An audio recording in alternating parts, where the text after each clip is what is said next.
Thank you to our host. I'm still catching my breath, and I hope my panelists are also doing that. Welcome back to the first panel at SmartGov.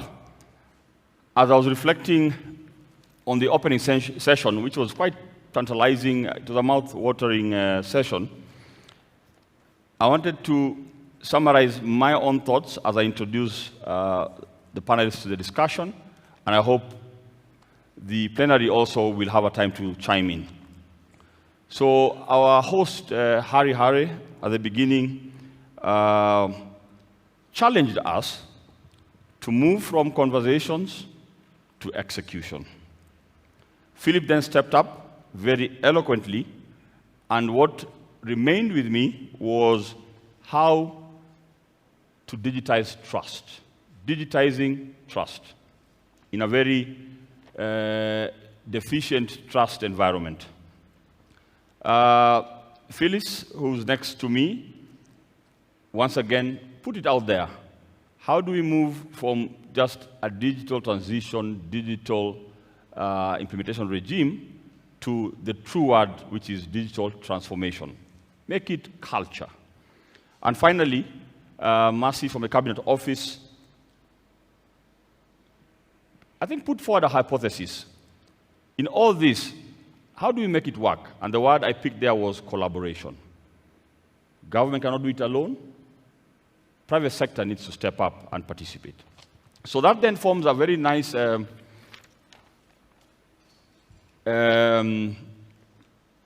of backdrop for our conversation today. And it's really agile government. Agility into what government puts forth as part of this discussion. And I have a very able panel who have been introduced. And as part of just putting context, ladies and gentlemen, to this topic, agility of government, I'd like to just go around the room to the panelists. What is your sort of definition? What is your understanding from a heuristics, first principle, about agility?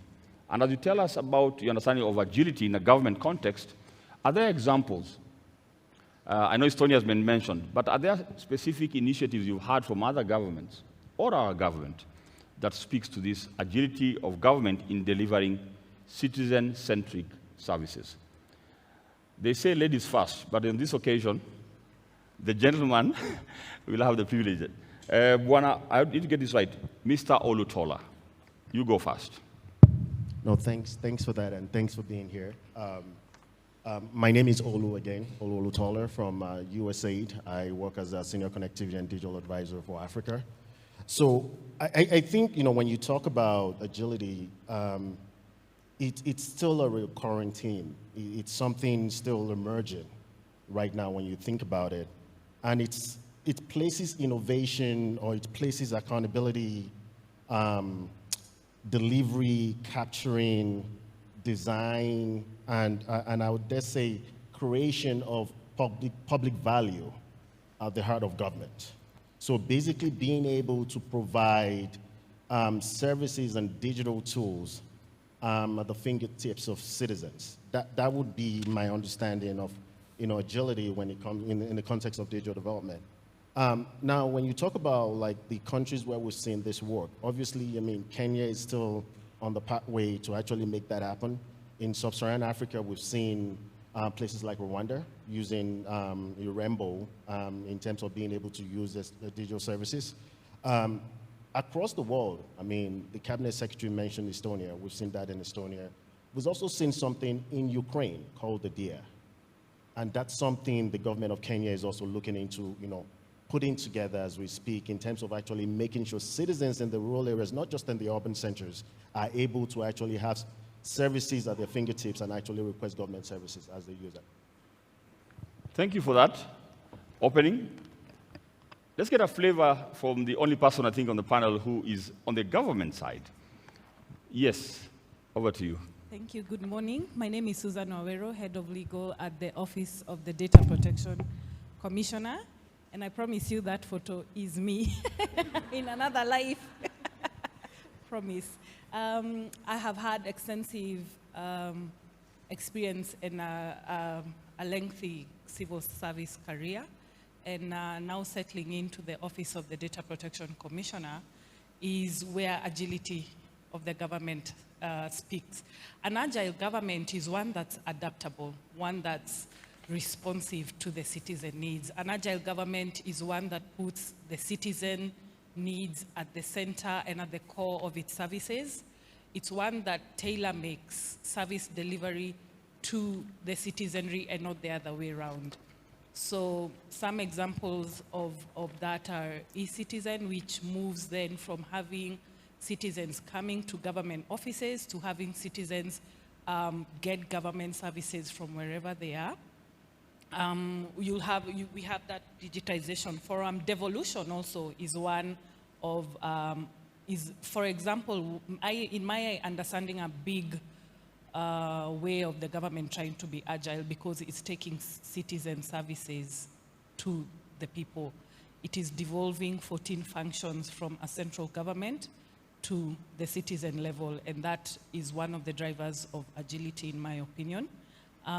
Those are some of the key examples. The Huduma centers also, which are spread across the country, where then if you can't have internet connectivity, then you have centers that have majority of the services centralized in one center so that you don't have to walk around office to office. You just go into one center, you get several services at a go, and that saves time and that achieves the service delivery mandate of the government. So agility for me, citizen focus, service delivery focused approach to government. Thank you, Susan. So I will avoid. Hello? Hello?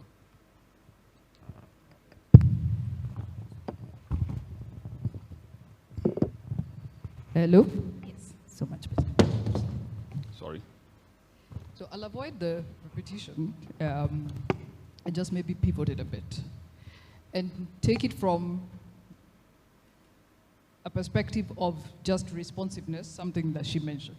Agility for me is how quickly we respond.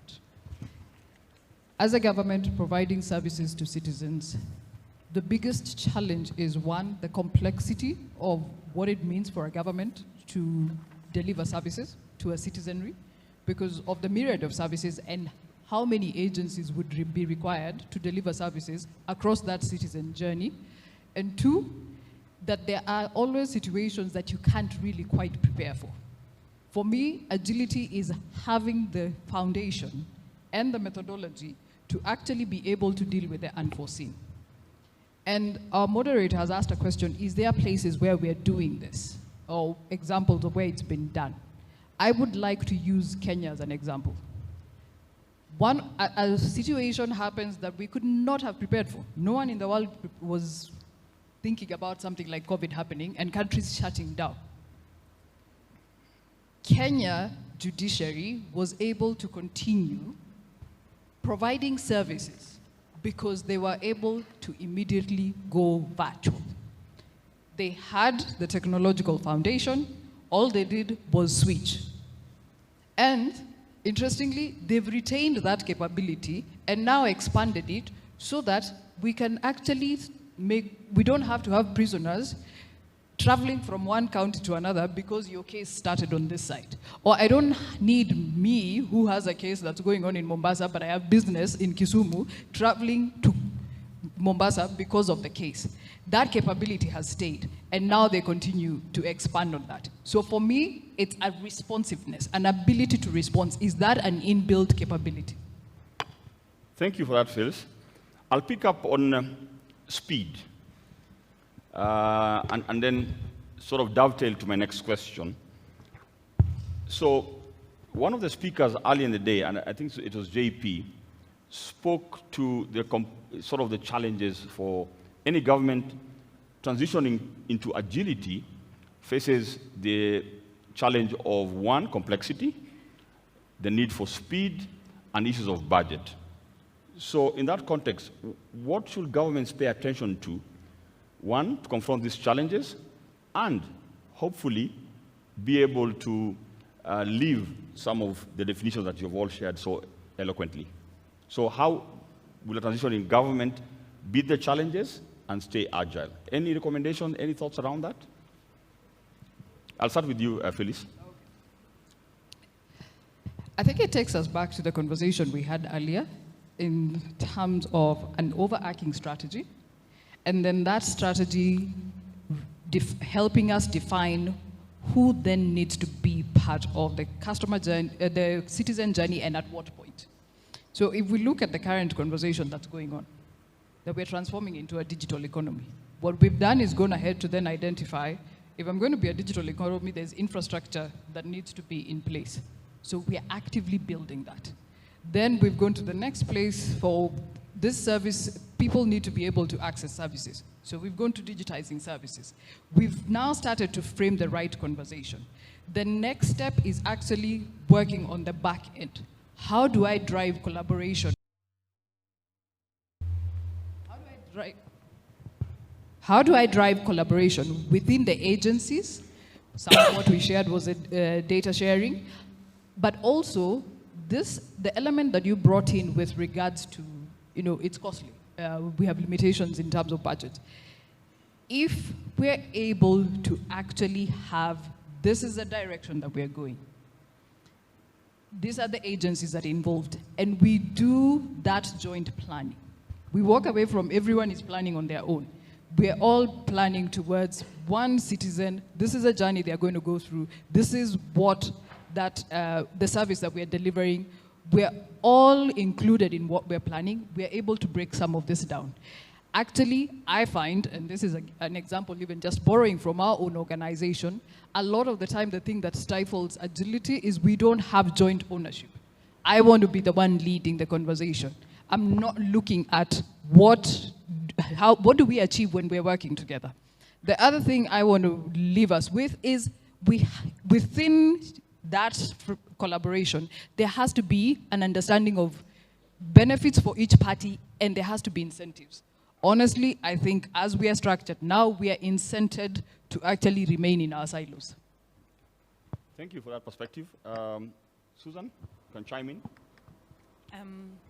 I agree with what she says. In fact, it's just the bedrock. She's given a good bedrock of where the government needs to focus on.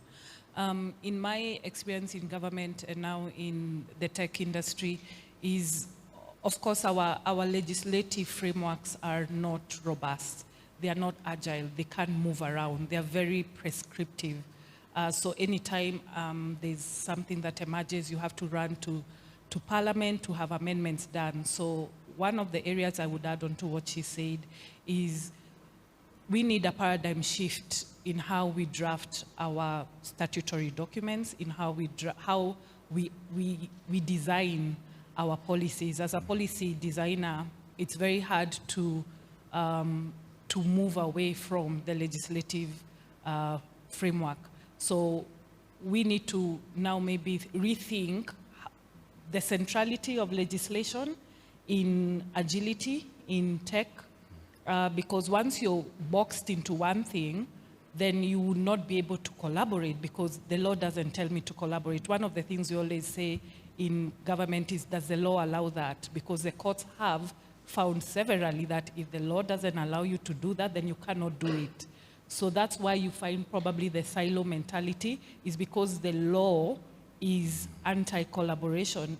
You'll be asked, if I want to work with Microsoft or with Konza, what's your legislative framework? We have to stay within the law, and that's our undoing. So where does the government need to focus on? Rethink our laws, rethink our policies. Yes, that's where we are, but we are going towards it.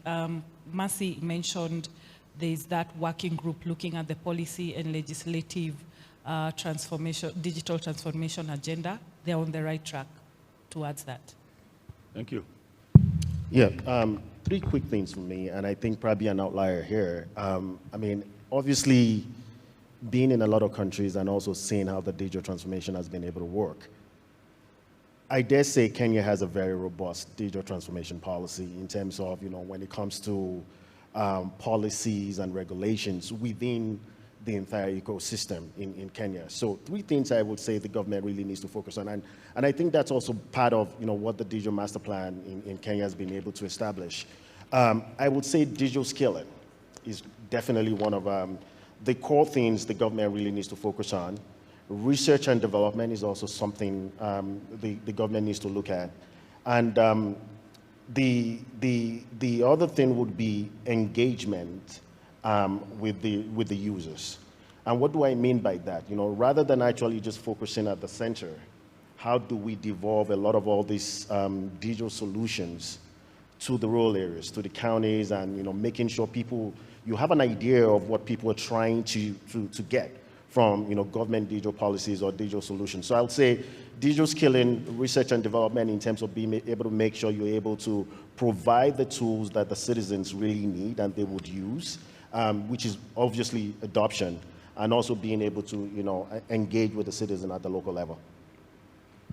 Thank you. So let's get to some meat now. That was just the scaffolding that is getting in place. And I want to throw this to Susan first before I come back to Phyllis. So there is expectation from citizens and other stakeholders.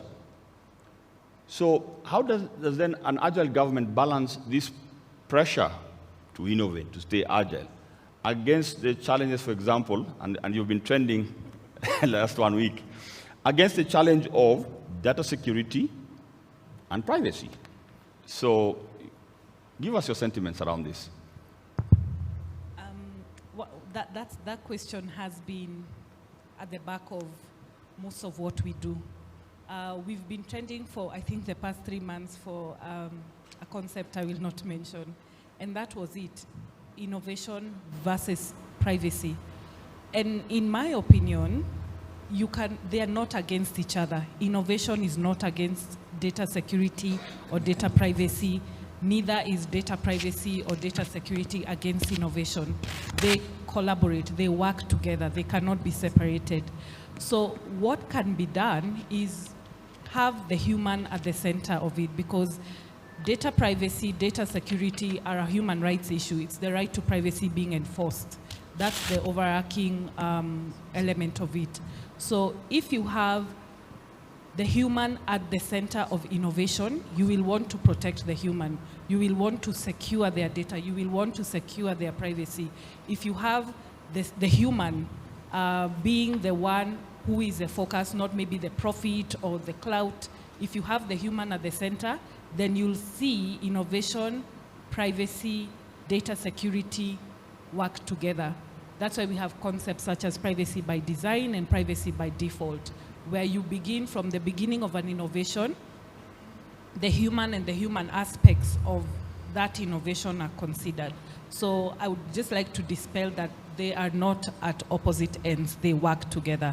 How they work together? Have the human at the center of it, so that you protect their data, you protect their security, and that would be a win-win for all. That's a refreshing perspective. They're not in conflict. Same challenge to you, Phyllis. What are your thoughts about that interplay?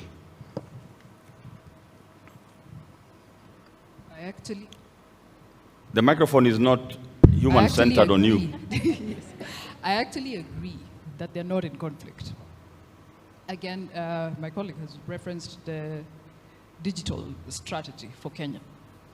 That strategy, to my understanding, when I've looked at the document, does tie to what she has just shared, in that you were designing around the services that would be required by the citizens. Now, earlier, and this is the reason that I say they're not in conflict, I talked about the need for data classification. It's in how we classify the data that we are able to actually ensure that, yes, we are protecting and we're driving security and privacy, but at the same time, we're leaving room within our ecosystem for innovation. So you can't have all data classified as 99% sensitive. I will need to be able to allow certain data to be accessible so that for those who are innovating within my ecosystem, we're developing things. And my colleague talked about we need to engage with people in the counties, we need to take service delivery that side, but we also need to take innovation that side. How many of the services that we have allow that the people who are going to be innovating in this market actually have data that would allow them to have that?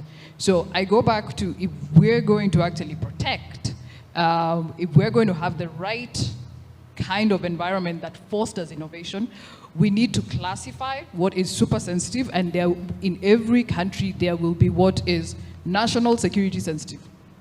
The strategy and how we engage with that data is completely different from insights on how many children do we have in Mandera County.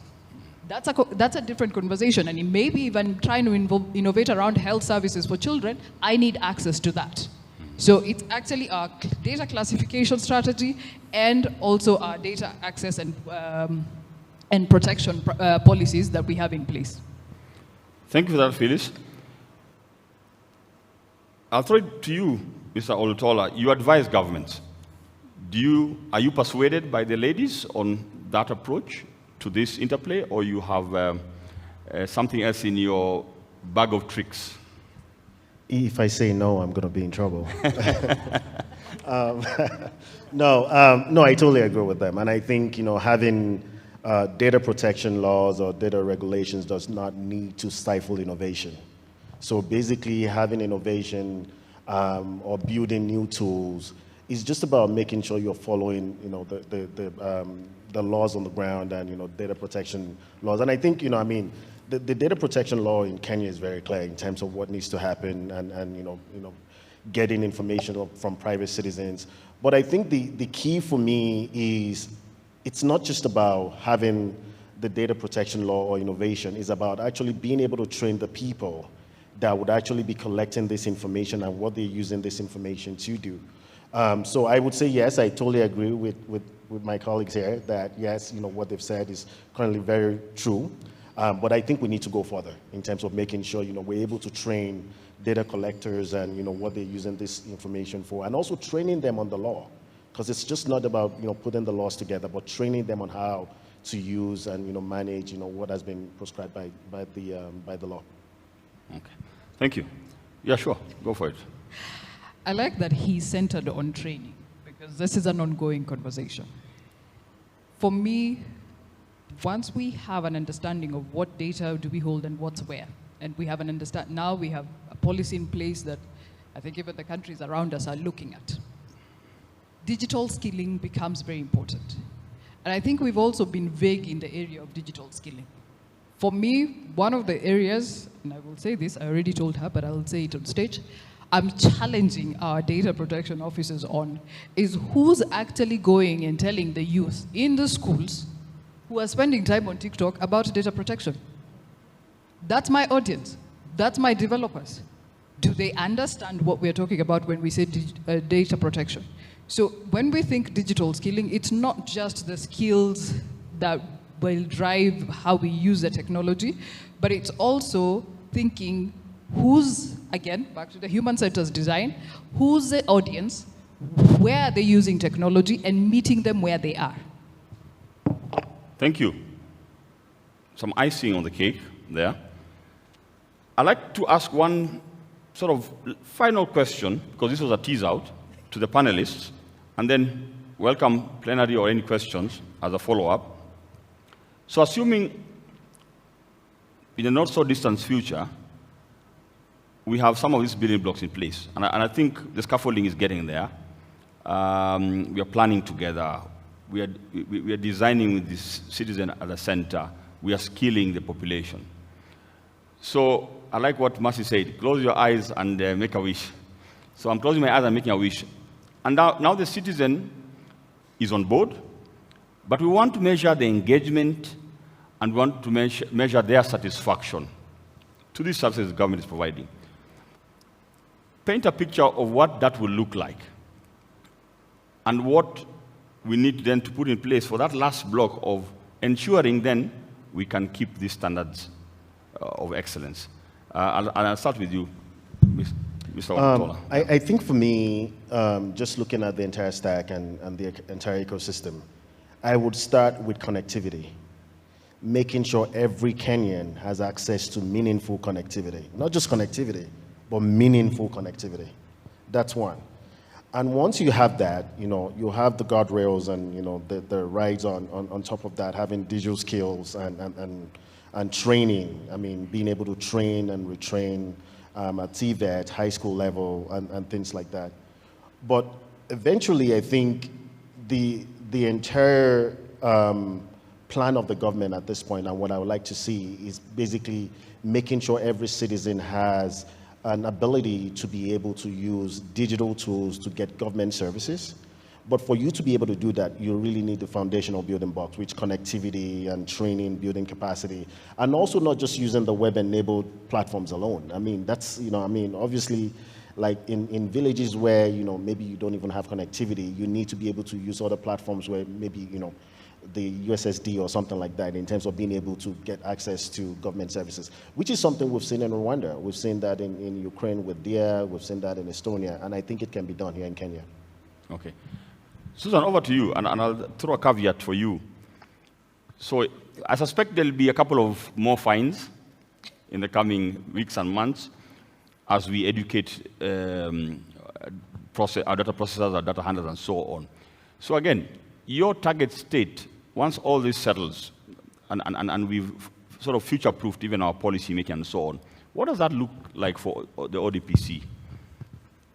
Andrew, that's a very interesting question, and I love it. So one of the ways we'll know we've hit the sweet spot will be from our public participation output.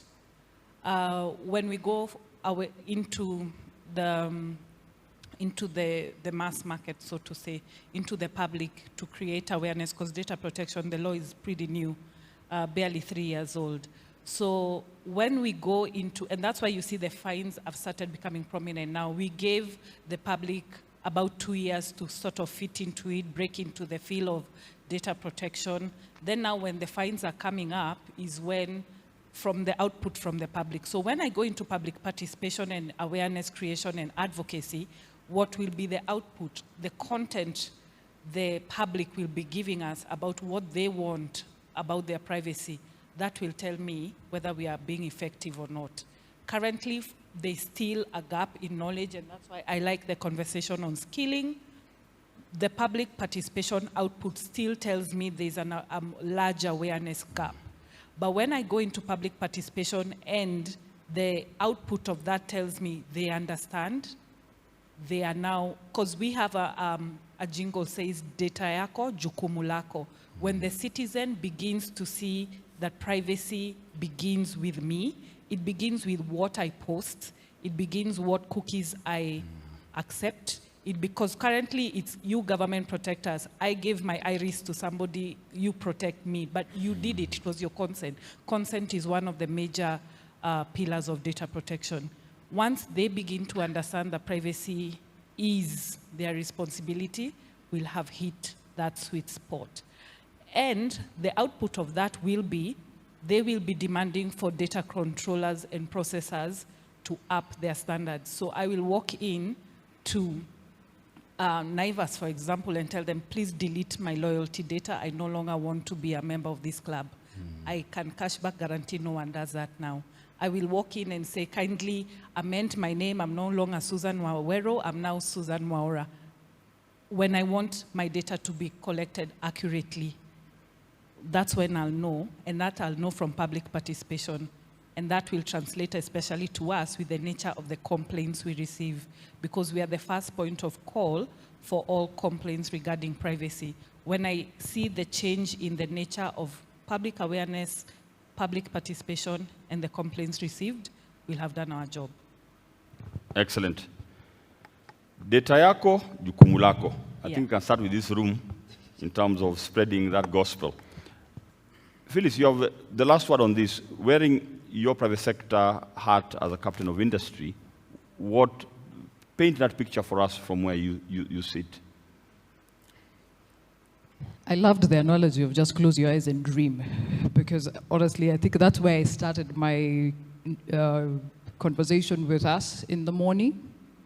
I said, we're having a conversation about digital economy, but actually we should be having a conversation about a smart nation, because we actually have the foundation for it.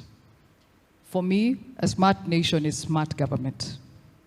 A smart government is not just in the ability to deliver services, but in that those who are in government are actually not only digitally trained, but they're the ones who are driving the digital first motions. So they understand the areas that we need to improve service delivery, they're efficient, they're excited about going to work every day. There's just a change in that culture. 2, smart education. The skilling conversation we're having the digital skilling needs to be a side conversation. It needs to be ingrained into our system. I always tell people, and this is a very basic conversation, in the 90s, India decided we're going to be the source of all tech.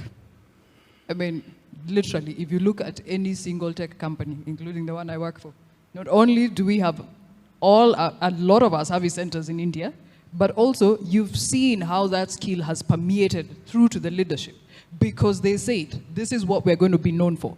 Kenya has an opportunity, as we raise our hand and we say we're going to be the tech leader for Africa, to also say we're going the smart education route.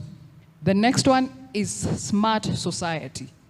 Yes, we now have the front end, we can access certain services on the web. But actually, am I able to see that citizen journey across the portals that we're engaging on? And for me, that citizen journey goes beyond I'm accessing a service to the participation that she's talking about, where we have countries in Europe where if something is being discussed, literally you put it in the government portals, it socializes to the citizenry, they vote as the conversation is going on. So it's not just your members of parliament seated somewhere, it is citizens are also participating. That would be my dream. Wow. I knew you are smart, Phyllis, even as you push this smart nation. So you can open your eyes now. That was us wishing. We are where we are now, and there's a lot of work to be done. My own persuasion is, at some point, we need to walk into these conference rooms, not to discuss the planning and the dreaming and the execution plans, but actually to then track where we are. Yeah? So that we say we are these 3 things for the smart nation, this is how we are tracking, where are the gaps, and so on. So this is, of course, my own small dream. I think I have possibly time for 2 questions from the plenary. It was not part of my brief as part of my invoice, but I will sneak them in. If you have a burning question to any of the panelists, this is your time. Make it as brutal and as difficult as you can. That's what I was trying to do, but I didn't succeed. Yes. Where's the hand? It's here. Oh, the man is here. The hand is in the pocket. My name is Gordian. I'm an ICT officer and knowledge management architect. So I've listened to the panelists, and one of the prescriptions that we've had is about collaboration. Allow me to quote Peter Senji in his book, The Fifth Discipline, then I'll ask the question based on that. He says, our system of management has destroyed our people. People are born with intrinsic motivation, self-respect, dignity, curiosity to learn, joy in learning. The forces of destruction begin with toddlers, a prize for the best Halloween costume, grades in school, gold stars, and up through the university. On the job, people, teams, and divisions are ranked. Reward for the top, punishment for the bottom. Management by objectives, quotas, incentive pay, business plans put together separately, division by division, cause further loss, unknown and unknowable. So under this premise, we've talked about, I think it was Migui who talked about breaking silos. Do you think the conversation needs to change by how we do our leadership? Because the silos are built with these kinds of attitudes. the way we've been brought up. I think of it like this. It always said information is power, right?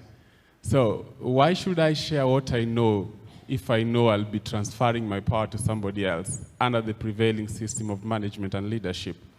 Do you think at this time, because we have very good plans on paper, we have very brilliant minds like you guys and maybe more brilliant minds all over the space. The problem with brilliant minds, we put them on paper, we articulate them really well, but when it hits the road, something called culture eats strategy for breakfast. So how do we transit from the assumptions that we hold and moving forward, create an environment possible to break the silos and not just wish the silos were broken? Because the environments we have, Amy Edmondson says, we lack the psychological safety for people to thrive. And when people lack psychological safety, everybody will lock themselves in a silo. Yes, good, we have programs, we have plans. But what do we do with our attitude, our prevailing system of management that creates an environment that is hostile and works against what we intend to do, the way we are talking about? Thank you. I'll welcome one more question so we can tackle them efficiently. But what I picked there is, as leaders, if you are to advise leaders, how do they break the silos? I think I wanted to just encapsulate that. Follow-up questions, or we can... Yes, I see a hand on the right.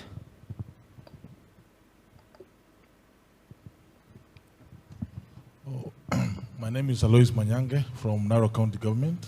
I'm the director for ICT there. My question is that there's a saying that you cannot have your cake and eat at the same time. So now this is about privacy. If you want to create openness, you must allow some level of privacy. Where is the line being open? Because if it's privacy, and it's good you have talked about Estonia. A good example is Korean.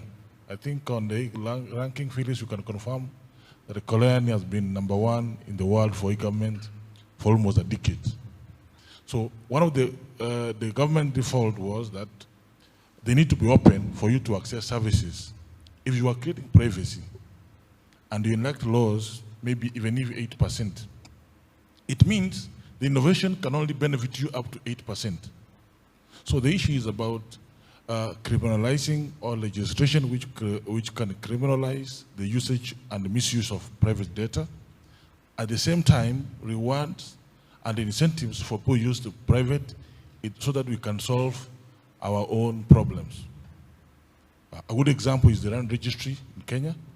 If you become open with your ID, somebody can be able and duplicate your title deed. But at the same time, if you're so open and you can search online and have your land transfer, it can be done in seconds. So now, the issue, my beginning statement was about the cake.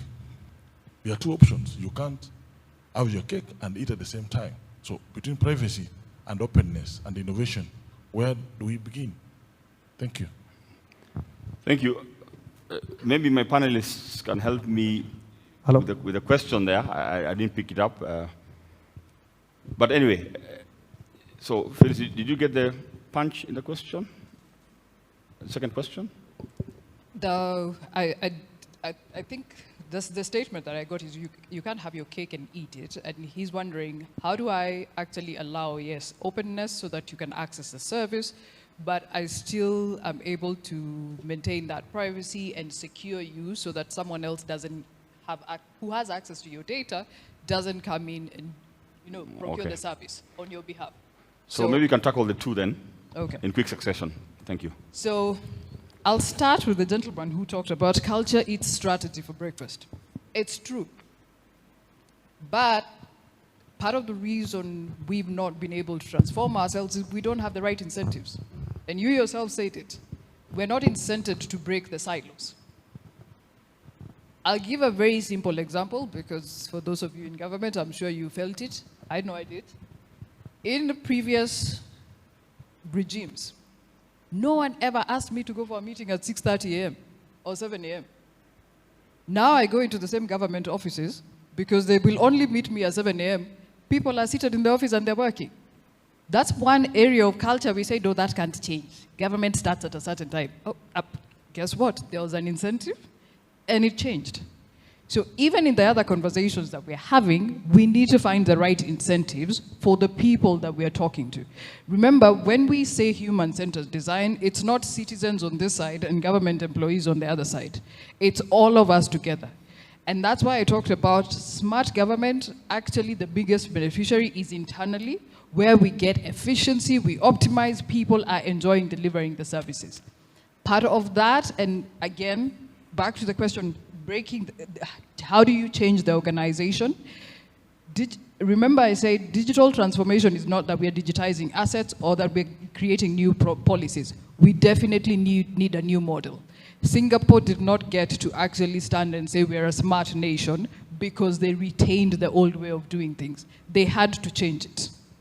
So it's some of that stuff that, and it's again a journey. We have the elements in place. How do we get that done?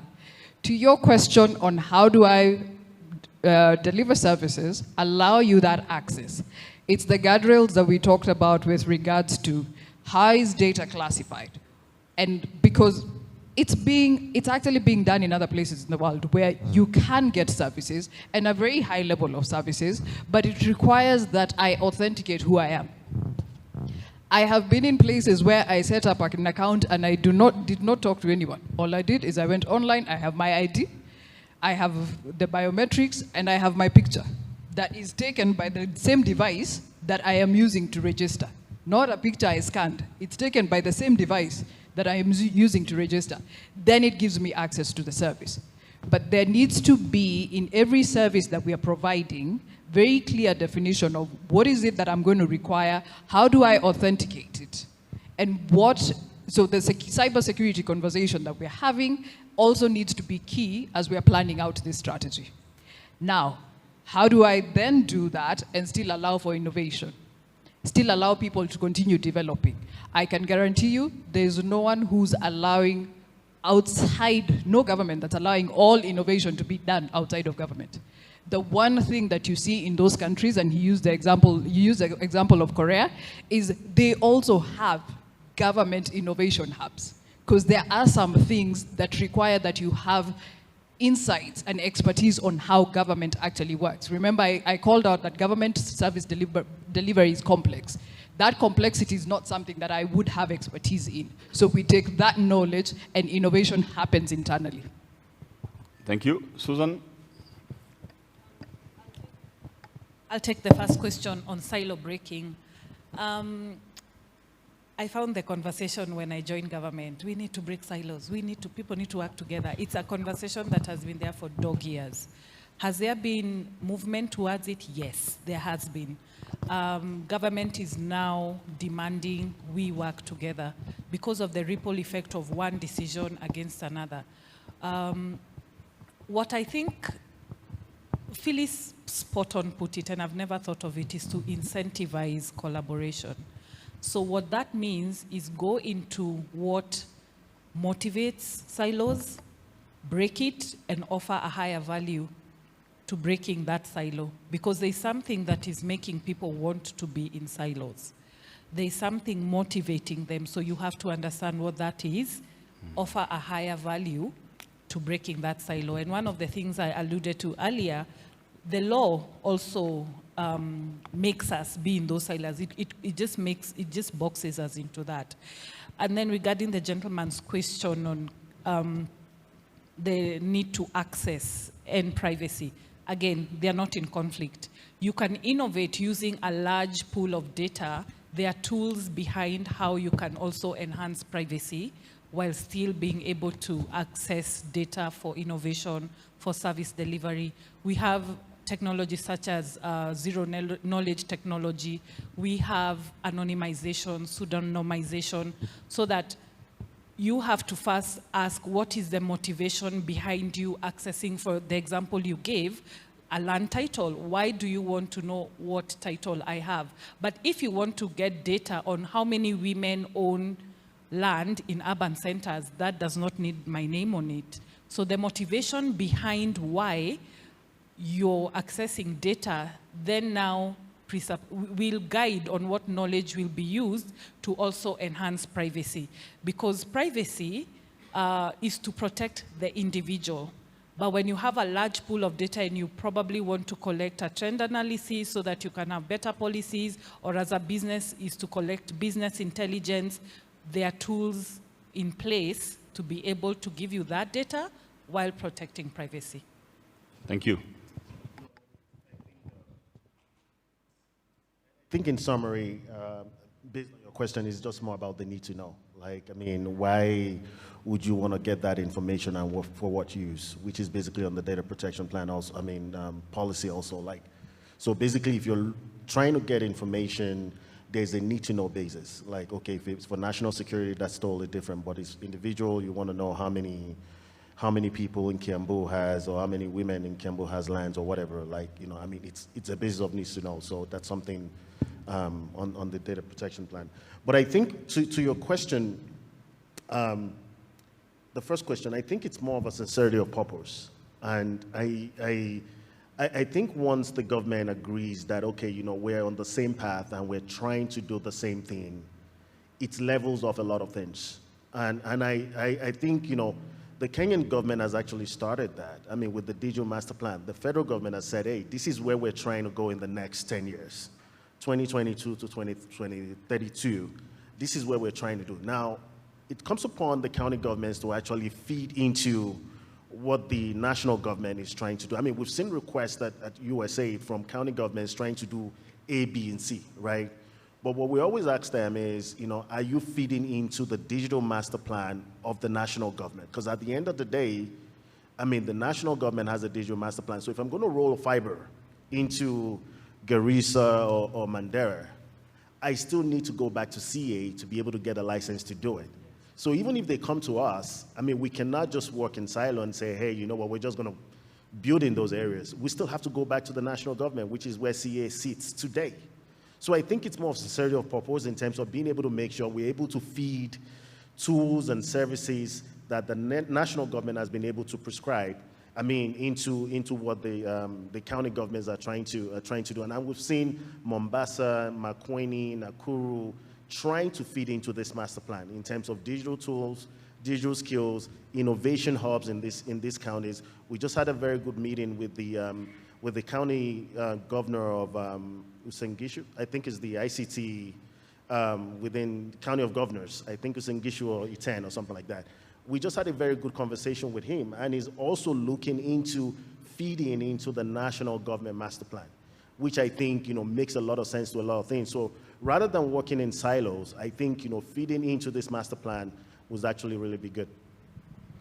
Thank you to my panelists. I wish we had more time, but I can see my prompters are letting me know that we need to wrap up. But I want to just thank them most sincerely for their thoughts. I hope they have provoked more conversations, but let's at least all agree when we leave here today and days to come that then we can execute. We can collectively pull in one direction so that next time, as I said, we come here, it will be more of checking in and not discussing over and over. So I just want to thank you also for being a very patient audience. We hope that the conversations continue over lunch and tomorrow. And I believe some of the panelists might be here, and you can reach out to them. So I've been your moderator, Andrew Lewela. As I say, I'm a chief evangelist for .ke. And we are part of the ecosystem of trying to build trust online. So check us out. Thank you. So traditionally, there are gifts and dances for the panelists. Is that going to happen? No more dances. Back to you, sir. We'll see. Thank you so much. A big hand for the panelists. Thank you so much, Andrew. Thank you, Phyllis. Thank you, Susan. Olutomi, thank you very much. Asante sana.